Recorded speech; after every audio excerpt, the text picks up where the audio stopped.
इनमें भी जिस तरीके से कल रात से वक्फे से पाक भारत अफवाज के बीच गोलाबारी का सिलसिला जारी है। इस बीच अगर हम बात करेंगे तो सरहदी इलाकों में रह रहे लोग काफी खौफ दहशत महसूस कर रहे हैं और शुमाली कश्मीर के अंदर इन लोगों का यही कहना है कि अगरचे बार बार हमारे साथ बंकर बनाने के वादे किए गए, ताहम जमीनी सूरत हाल यह है कि जब भी गोलाबारी होती है तो लोगों को जान माल के हवाले से तशवीश पैदा होती है। जी हाँ, हम बात करेंगे लाइन ऑफ कंट्रोल की, चाहे शुमाली कश्मीर के उड़ी कमलकोट इलाके की बात करेंगे तो वहां पर कल भी हुई और 2 रोज कबल भी वहां पर पाक भारत अफवाज के दरमियान गोलाबारी का तबादला हो। और कल अगर हम सरहदी जिला पूंछ की बात करेंगे तो पूंछ के किरनी, कस्बा और शाहपुर सेक्टरों में भी दोनों अफवाज के दरमियान गोलाबारी का तबादला हुआ, जिसके नतीजे में कल जो है एक खातून हमीदा बी नामी एक खातून जो है 40 साल वो जख्मी हुई हैं कल की गोलाबारी के हवाले से। और साथ ही साथ जिस तरह से सरहदी इलाकों को भी निशाना बनाया जा रहा है, उसकी वजह से सरहदी इलाके के नज़दीक जो रिहाइश पजीर लोग हैं उनका कहना है कि दोनों अफवाज की गोलाबारी से जो है उनका जानी और माली नुकसान उन्हें 2-4 होना पड़ रहा है। उनका मानना था कि अगरचे उन्होंने जानी नुकसान से बचने के लिए इंतजामिया से कई बार बैंकर बनाने के हवाले से जो बात की है, उनसे अपील की है, मांग की है कि बैंकर तामीर किए जाए, लेकिन कहीं ना कहीं जो है इंतजामिया इस हवाले से जो है उन्हें बैंकर तामीर करने के हवाले से वो अभी नाकागज। कई इलाकों में तामीर किए गए, बैंकर तामीर किए गए, लेकिन कई ऐसे इलाके हैं जहां अभी भी बैंकर तामीर करने की जरूरत है।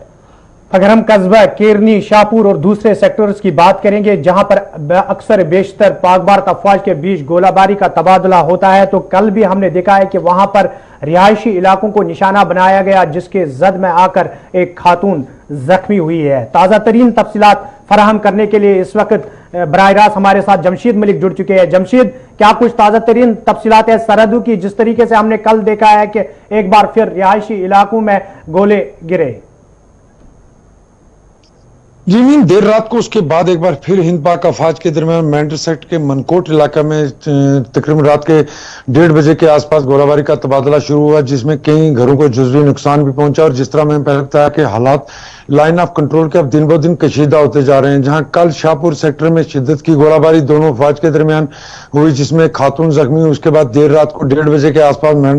मेंढर के मनकोट सेक्टर में दोनों अफवाज के दरमियान गोलाबारी का तबादला हुआ, जिसमें कई घरों को नुकसान पहुंचा। और अगर ये कि पिछले कुछ दिनों से लाइन ऑफ कंट्रोल के हालात ज्यादा कशीदा होते जा रहे हैं, गलत नहीं होगा। जहां तक बंकरों की बात रही तो इंतजामिया की तरफ से जरूर बड़े बड़े दावे किए जाते हैं, मगर जमीनी सतह के हालात बिल्कुल बरअक्स नजर आते हैं, जहां आज भी लोग बंकरों की मांग करते नजर आते हैं। खास करके अगर हम जीरो लाइन के करीब के लोगों की बात करें, किरनी और शाहपुर कस्बा सेक्टर, इन लोगों की तरफ से आज भी ये मांग की जा रही है कि इनको बंकर दिए जाए, मगर जिस तादाद में इन लोगों को बंकर दिए जाने थे उस तादाद में बंकर नहीं दिए गए हैं। और कम्युनिटी बंकर जहां बनाने चाहिए थे वहां नहीं बनाए गए, बल्कि ऐसा लगता है कई इलाके ऐसे हैं जहां लगता है कि लोगों की हिफाजत के लिए नहीं बल्कि बंकर को हिफाजत में रखने के लिए बंकर बनाए गए हैं। इससे लोगों में जरूर गम गुस्सा पाया जाता है, क्योंकि ये इलाके बहुत ज्यादा जद में आ रहे हैं गोलाबारी की। पिछले कुछ दिनों से अगर हम ये कहें कि बहुत ज्यादा शिद्दत की गोलाबारी दोनों फौज के दरमियान हो रही है। जी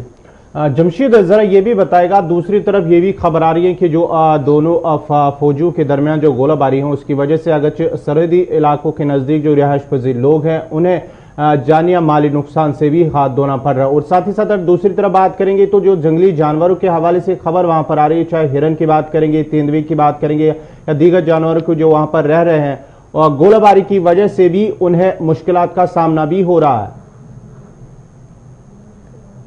जी गोहर, बिल्कुल गोलाबारी से इंसानों के साथ साथ जानवरों को भी काफी नुकसान उठाना पड़ता है। हर बार इस तरह का देखा जाता है, क्योंकि जो जंगल के इलाके हैं यहां से जानवरों को नुकसान उठाना पड़ता है। आबादी में शेलिंगों से इंसानों के साथ साथ जानवरों को नुकसान उठाना पड़ता है। उसके बाद हमने पिछले दिनों देखा था कि लाइन ऑफ कंट्रोल के बिल्कुल मेंढर सेक्टर में उस तरफ से आग भी नुमादार हुई थी जो मेंढर सेक्टर तक पहुंची थी, उसमें भी कई धमाके हुए थे, जमीन बोझ धमाके हुए थे। इस तरह के हालात लाइन ऑफ कंट्रोल पर अब मामूल सा बन चुके हैं, जहां आए दिन शेलिंग के साथ साथ कई तरह के धमाकों की आवाजें भी लोगों को सुनने को मिलती हैं, क्योंकि लाइन ऑफ कंट्रोल के नजदीक आग से भी कई जमीन बोझ धमाके हुए। उसके बाद अगर हम लाइन ऑफ कंट्रोल की बात करें तो लाइन ऑफ कंट्रोल में पूंछ से लेके उड़ी तक हालात दिन ब दिन कशीदा होते जा रहे हैं, जहां लोगों की जान माल को साथ साथ इनकी खेतों को भी काफी नुकसान पहुंच रहा है। और सबसे बड़ी बात है कि इस वक्त इन लोगों के लिए फसलों का वक्त है, खास करके घास कटाई का ये सीजन शुरू हुआ है। ये पूरे साल के लिए लोग अपना घास काटते हैं जो जानवरों के लिए काटा जाता है, और ऐसे दौरान में